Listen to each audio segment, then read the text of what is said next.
Hello दोस्तों, English study 4 पर आपका स्वागत है। आज आपको बताने वाले हैं ऑक्सफोर्ड इजी इंग्लिश ट्रांसलेशन का future perfect continuous tense affirmative sentence बताने वाले हैं, सकारात्मक वाक्य। तो यहाँ देखिए फ्यूचर परफेक्ट कंटिन्यूअस टेंस का अफर्मेटिव सेंटेंस। तो देखिए पहचानेंगे कैसे कि फ्यूचर परफेक्ट कंटिन्यूअस टेंस है। तो सबसे पहले देख लीजिए पहचानने का नियम जो है वो क्या होता है।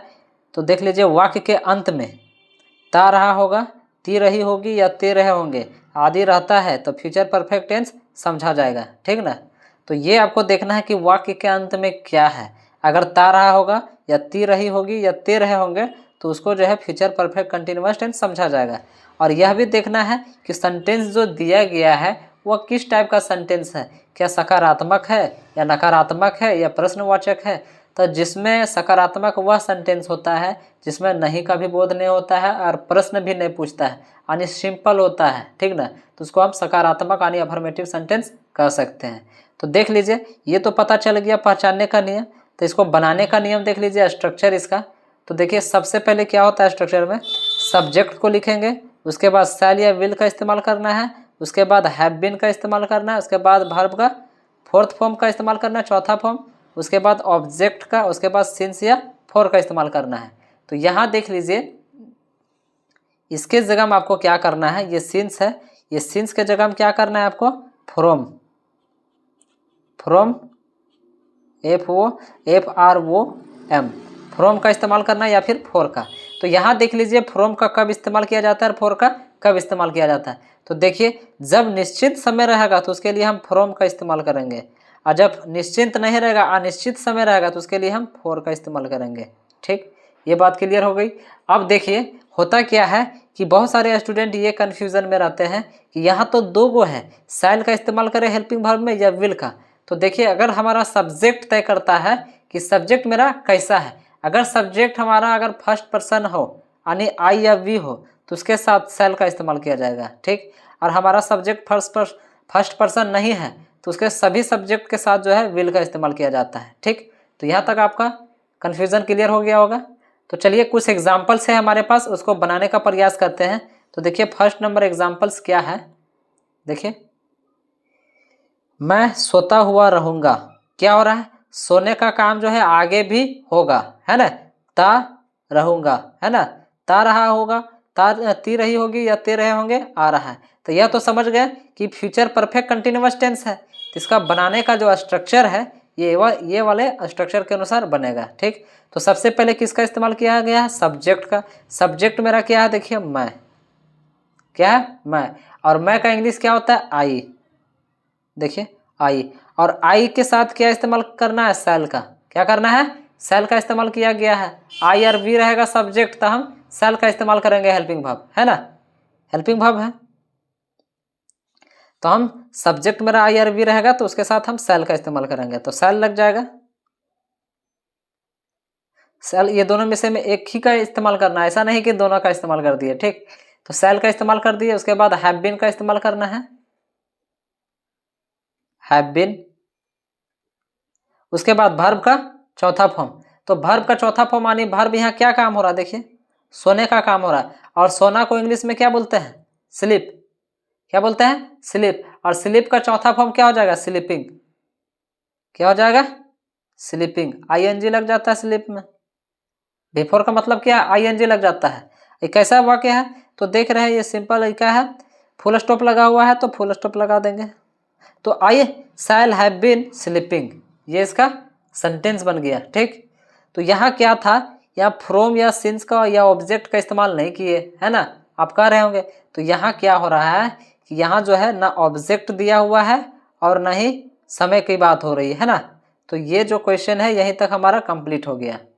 अगर ये बोला रहता कि मैं 2 घंटा से 4 घंटे से किताब ऑब्जेक्ट दिया रहता तब हम ऑब्जेक्ट और सिंस और फॉर का इस्तेमाल करते हैं, ठीक।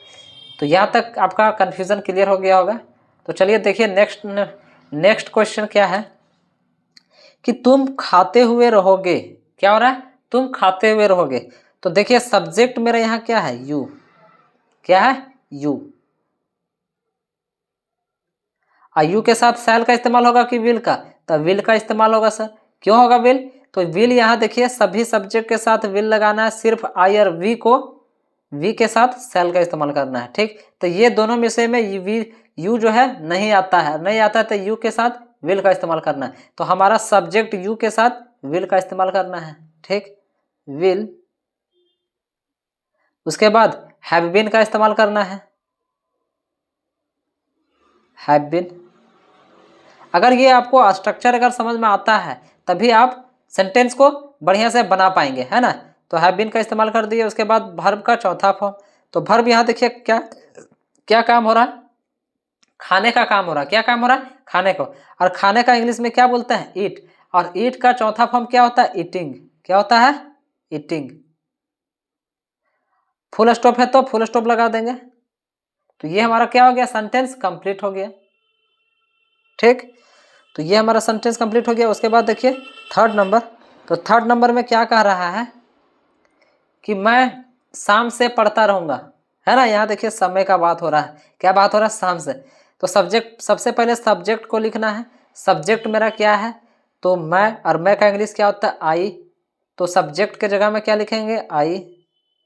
और आई के साथ देखिए क्या इस्तेमाल होता है, तो शैल का इस्तेमाल किया जाता है, शैल का इस्तेमाल करेंगे। उसके बाद हैव बीन का इस्तेमाल करेंगे, हैव बीन।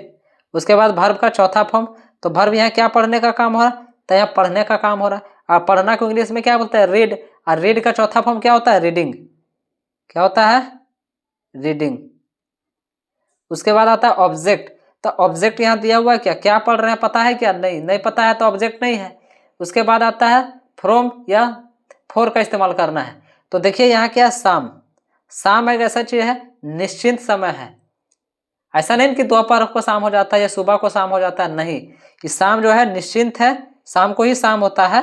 तो यहाँ जो है फ्रॉम का इस्तेमाल करेंगे। क्या इस्तेमाल करेंगे, फ्रॉम का। जहाँ निश्चिंत रहता है वहाँ फ्रॉम का इस्तेमाल करना है, और जहाँ निश्चिंत नहीं रहता यानी अनिश्चित रहता है तो वहाँ फॉर का इस्तेमाल करना है। तो यहाँ शाम क्या है, निश्चिंत है, इसलिए फ्रॉम, फ्रॉम का इस्तेमाल करेंगे।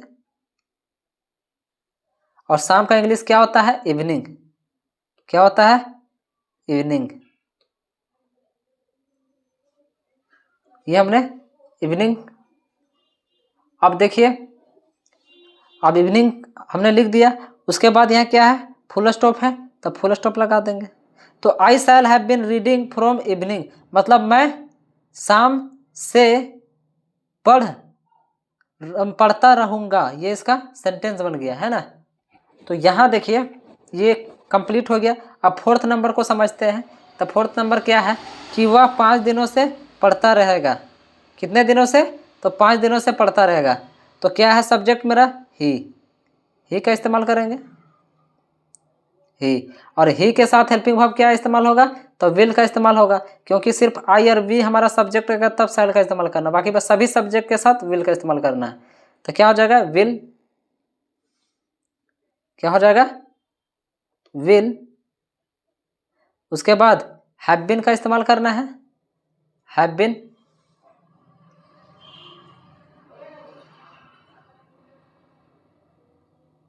Have been. उसके बाद क्या इस्तेमाल करना है, वर्ब का चौथा फॉर्म। क्या है, वर्ब का चौथा फॉर्म। तो वर्ब यहाँ क्या काम हो रहा है, देखिए पढ़ने का। और पढ़ना की इंग्लिश में क्या बोलते हैं, रीड। और रीड का फोर्थ फॉर्म, चौथा फॉर्म क्या होता है, रीडिंग। क्या होता है, रीडिंग। अब उसके बाद आता है ऑब्जेक्ट। क्या आता है, वर्ब का चौथा फॉर्म के बाद ऑब्जेक्ट। तो यहाँ देखिए ऑब्जेक्ट यहाँ दिया हुआ है, क्या, मैं 5 दिनों से पढ़ता हूँ, लेकिन क्या पढ़ता हूँ पता नहीं है। अब पता नहीं तो ऑब्जेक्ट दिया नहीं है, तो ऑब्जेक्ट दिया नहीं है तो ऑब्जेक्ट का प्रयोग नहीं करेंगे। उसके बाद फ्रॉम या फॉर का इस्तेमाल करेंगे। तब फॉर या फ्रॉम का इस्तेमाल क्यों कर रहे हैं, क्योंकि समय दिया हुआ है 5 दिनों से, है ना। तो 5 दिनों से, तो 5 दिनों कब, 5 दिनों से पिछले या आगे, तो निश्चिंत नहीं है। और जब निश्चिंत नहीं रहता है तो ऐसे समय में हम क्या इस्तेमाल करते हैं, फॉर का। क्या इस्तेमाल करते हैं, फॉर का इस्तेमाल करते हैं। तो फॉर हो जाएगा, फॉर कितने दिनों से, तब 5 दिनों से। तो क्या हो जाएगा, 5 days.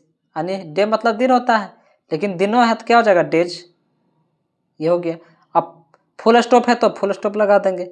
He will have been reading for 5 days, मतलब वह 5 दिनों से वह 5 दिनों से पढ़ता रहेगा, ये इसका सेंटेंस बन गया, क्योंकि यहाँ ऑब्जेक्ट दिया नहीं है तो ऑब्जेक्ट का प्रयोग नहीं हुआ। ठीक, उसी तरह देखिए 5 नंबर, तो 5 नंबर यहाँ क्या है कि हम लोग गाते हुए रहेंगे। क्या करते हुए रहेंगे? हम लोग गाते हुए रहेंगे। तो यहाँ देखिए सब्जेक्ट मेरा क्या है? हम लोग, और हम लोग का इंग्लिश क्या होता है? वी। क्या होता है? वी। अब वी के साथ क्या होगा? हेल्पिंग वर्ब क्या इस्तेमाल होगा? शैल। तो क्या हो जाएगा? सबसे पहले वी का इस्तेमाल करेंगे सब्जेक्ट। अब वी के साथ क्या इस्तेमाल होगा? शैल, क्योंकि आई और वी के साथ हमको क्या इस्तेमाल करना है? शैल, है ना। तो क्या हो जाएगा? शैल। उसके बाद हैव बीन का इस्तेमाल करना है। क्या इस्तेमाल करना है? Have been. Have been. उसके बाद वर्ब का चौथा फॉर्म है, देखिए वर्ब का चौथा फॉर्म। तो वर्ब यहाँ क्या काम हो रहा है? तो देखिए गाने का काम हो रहा है, और गाने को इंग्लिश में क्या बोलते हैं? सिंग। जैसे कोई व्यक्ति अगर गाना गाता है तो जो गाता है उसको क्या बोलते हैं? सिंग, और गाना को सॉन्ग बोलते हैं। ये दोनों में अंतर है। गाना गाना है ना, जैसे बोलते हैं कि गाना गाते हो, तो गाते जो है वो क्या है? गाने का काम हो रहा है ना। और गाने का काम हो रहा है तो उसको क्या बोलते हैं? सिंग। और सिंग का बिफोर फॉर्म क्या होता है? सिंगिंग। क्या होता है? वर्ब का चौथा फॉर्म सिंगिंग हो जाता है, सिंगिंग। यहीं तक है हमारा। तो फुल स्टॉप है तो फुल स्टॉप लगा देंगे। ये हो गया हमारा सेंटेंस कंप्लीट। तो सबसे पहले सब्जेक्ट का इस्तेमाल करना है, उसके बाद हेल्पिंग वर्ब का, उसके बाद क्या करना है? उसके बाद जो है वर्ब का चौथा फॉर्म। तो हमारा यहीं तक दिया हुआ था, इसलिए हम चौथे फॉर्म तक। ऑब्जेक्ट दिया हुआ नहीं है, यहाँ समय भी दिया हुआ नहीं है। अब नहीं दिया हुआ है तो हमारा सेंटेंस यहीं तक कंप्लीट हो गया, बिफोर फॉर्म तक ही। ठीक ना। उसके बाद देखिए 6। तो 6 नंबर क्या है कि वह तैरता हुआ रहेगा। क्या करता रहेगा? वह तैरता हुआ रहेगा। तो यहाँ क्या हो रहा है? सब्जेक्ट क्या है? वह, और वह का इंग्लिश क्या होता है? ही। सब्जेक्ट मेरा क्या है? ही। देखिए सब्जेक्ट का प्रयोग कर दिए ही का। उसके बाद ही के साथ क्या इस्तेमाल किया जाएगा? विल का, क्योंकि सब्जेक्ट मेरा आई और वी नहीं है। आई और वी रहता तो शैल का इस्तेमाल करते, लेकिन सब्जेक्ट मेरा क्या? ही है। और ही के साथ क्या इस्तेमाल होगा? ही के साथ विल का इस्तेमाल किया जाएगा। तो विल, ही विल। उसके बाद हैव बीन का इस्तेमाल करना है। हैव बीन, है ना। देखिए हैव बीन का इस्तेमाल कर लिया। उसके बाद वर्ब का चौथा फॉर्म। तो यहाँ क्या काम हो रहा है? देखिए क्या काम हो रहा है? तैरने का काम हो रहा है। क्या हो रहा है? तैरने का। अब तैरना को इंग्लिश में क्या बोलते हैं? स्विम। क्या बोलते हैं? स्विम बोलते हैं। और स्विम का जो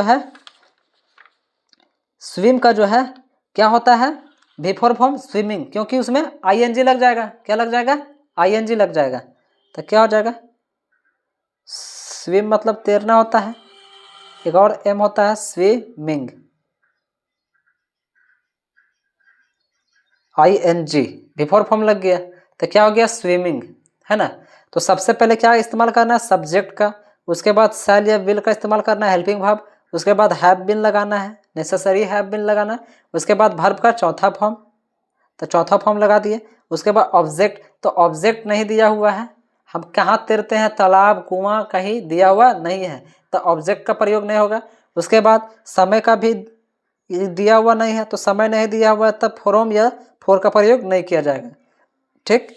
तो ये जो है हमारा, ये जो है क्या है कि जब हमारा फ्यूचर परफेक्ट कंटिन्यूअस टेंस का कोई भी अफर्मेटिव सेंटेंस दिया रहेगा तो यह जो है पहचानने का नियम है, लेकिन बनाने का जो स्ट्रक्चर है ये इसके अनुसार आपको बनाना होगा। और जब इसको अनुसार आप बनाइएगा तो आपका एक भी सेंटेंस आपका गलत या रॉन्ग नहीं होगा, है ना। तो ये जो है समझ अच्छा तरीके से आप लोगों को समझ में आया होगा। तो यहाँ देखिए कुछ हमको होमवर्क के रूप में आपको दिए हैं, जो आपको ये घर से प्रैक्टिस करना है, उसको बनाने का प्रयास करना है। ठीक। तो देखिए यहाँ क्या है कि वे लोग सुबह से खेल रहे होंगे। क्या कर रहे होंगे? वे लोग सुबह से खेल रहे होंगे। तो यहाँ समय दिया हुआ है सुबह से, तो यहाँ समय जब सुबह दिया हुआ है तो सुबह एक क्या है? निश्चित समय है, तो उसके लिए फ्रॉम का इस्तेमाल कीजिएगा लास्ट में। ठीक, फ्रॉम का इस्तेमाल कीजिएगा। बाकी बात खेलना को प्ले बोलते हैं। ऑब्जेक्ट इसमें दिया हुआ नहीं है। क्या खेल रहे हैं पता है क्या इसमें? नहीं। ऑब्जेक्ट का प्रयोग नहीं होगा। उसके बाद देखिए उसके घोड़े, तो क्या हो जाएगा, उसके घोड़े का हिज हॉर्स, हिज हॉर्सेस हो जाएगा, उसके घोड़े, क्योंकि एक से अधिक है ना तो हॉर्सेस हो जाएगा। उसके बाद विल का इस्तेमाल करना है, क्यों, क्योंकि जब हमारा सब्जेक्ट आई और वी रहेगा तभी हम उसके साथ सेल का इस्तेमाल करना, बाकी बस सभी सब्जेक्ट के साथ जो है विल का इस्तेमाल करना है। ठीक, तो देखिए दौड़ना को क्या बोलते हैं, रन, और रन का क्या हो जाएगा, रनिंग हो जाएगा, है ना, क्या हो जाएगा,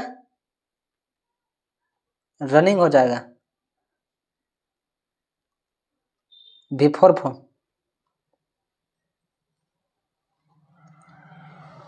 ठीक, ये हो गया। अब खेलना का क्या होता है, प्लेइंग,